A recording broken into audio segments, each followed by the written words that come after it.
Buen día. Vamos a dar inicio con lo que es nuestra materia de derecho y vamos a ver lo relacionado con lo que es el derecho privado, que es aquel que se refiere o actúa al interés de los sujetos entre sí y concierne a las relaciones del individuo con sus semejantes para que pueda satisfacer sus necesidades personales. Este se divide en varias clasificaciones basadas en relación con las ciencias y su objetividad. Así pues, aquí tenemos lo que es el derecho civil, derecho comercial, derecho marítimo, derecho internacional y el derecho del trabajo. El derecho subjetivo podemos decir que es el conjunto de facultades, beneficios, privilegios, ventajas, inmunidades, libertades que nos pertenecen y de las cuales disfrutamos de origen y de esencia. Y se divide, como ya hemos mencionado, se divide de acuerdo al punto de vista que estemos tratando. Y aquí nos encontramos de acuerdo a lo que es su conducta, tenemos el derecho subjetivo a la conducta propia, que es cuando el derecho nos faculta a la conducta propia de hacer, o sea, la facultad que tenemos para poder hacer algo. Y el derecho subjetivo a la conducta ajena, cuando el derecho faculta a la conducta propia de exigir, pues precisamente algo.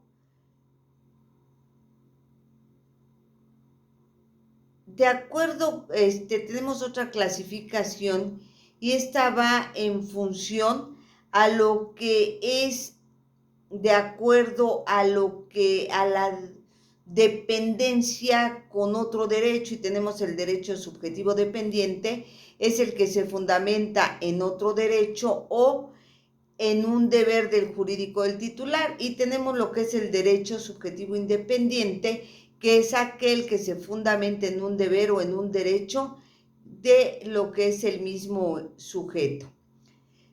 También se clasifica de acuerdo a las facultades frente al poder público o frente a un sujeto particular.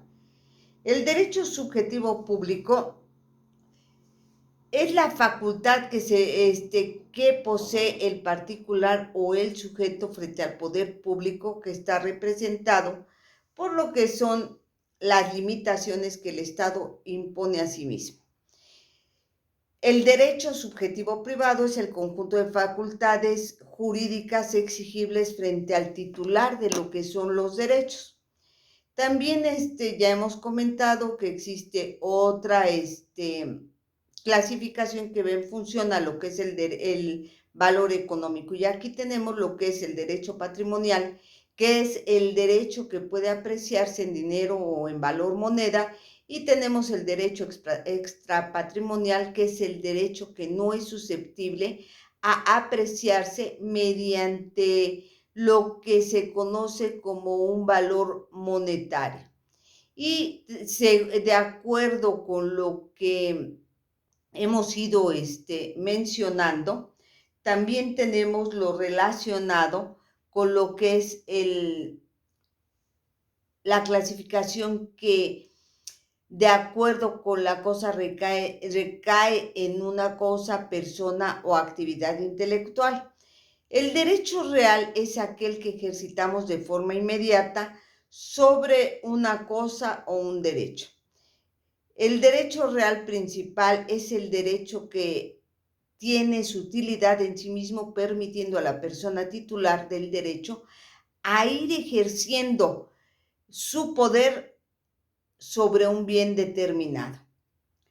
El derecho real accesorio o secundario es el que tiene por objeto permitir a su titular disponer de una cosa a través de lo que se conoce como garantía para lo que es la ejecución de un derecho personal o de un crédito. Es decir, es aquel que se otorga a un acreedor sobre una cosa con el objeto de garantizar el pago del crédito. Por lo que respecta a lo que es el derecho personal o de crédito, es aquel que se otorga a su titular o a quien lo posee y el poder de exigir de otra persona una postulación que pueda básicamente consistir en dar, hacer, no hacer una cosa, es decir, un acreedor que puede exigir al deudor un hecho, una renuncia, una entrega de la cosa de forma totalmente adecuada. De acuerdo con lo que es el derecho intelectual, se puede decir que es aquel que exige sobre un objeto objeto inmaterial y muy particularmente sobre una obra del alma. Tenemos el derecho intelectual del actor, que es el derecho moral del autor sobre una obra, el cual no tiene un valor pecuniario o económico. Y el derecho intelectual de lo que es la explotación es aquel que tiene el derecho que tiene el autor de explotar su obra, de dar a conocer derechos a explotarla y de no dar alguno, también es decisión de él, así como también del derecho que tiene de exigir que nadie se aproveche de la misma de manera totalmente lucrativa. Hay otra clasificación que es según los que tienen por objetivo una cosa material. Y aquí nos encontramos con lo que es el derecho corporal, que es aquel que recae sobre un objeto material. Y tenemos lo que es el derecho incorporal, que es aquel que tiene por objeto pues una cosa inmaterial. También podemos decir que existe otra clasificación que es de acuerdo a los que tienen por objeto una cosa material. Aquí nos encontramos con lo que es el derecho corporal, que ya lo hemos mencionado, y tenemos otra clasificación que va en función al ámbito de oposición respecto a lo que es su ejercicio. Y aquí la clasificación es primero el derecho absoluto, que es aquel que puede ser opuesto a todo el mundo sin distinción, siempre y cuando no intervenga lo que es el orden público y social. Y tenemos lo que corresponde al derecho relativo, que es el que se fundamenta cuando la obligación corresponde o importa solo a varios sujetos individualmente y solo afecta a determinada persona, el cual no es oponible a todo el mundo.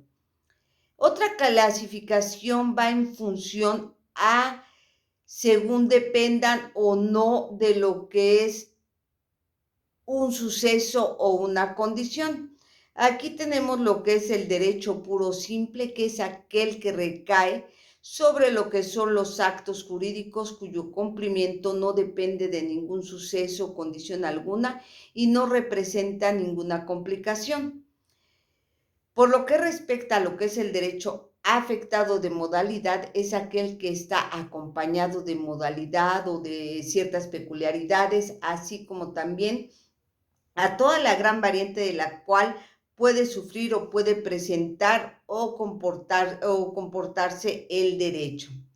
El derecho eventual es aquel que surge de un acto que tiene ya sea algún elemento, pero al que le faltó uno esencial para que pueda constituir un derecho puro o simple.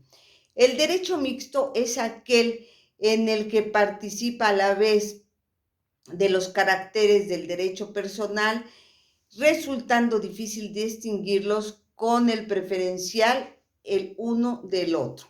Que tengan excelente día.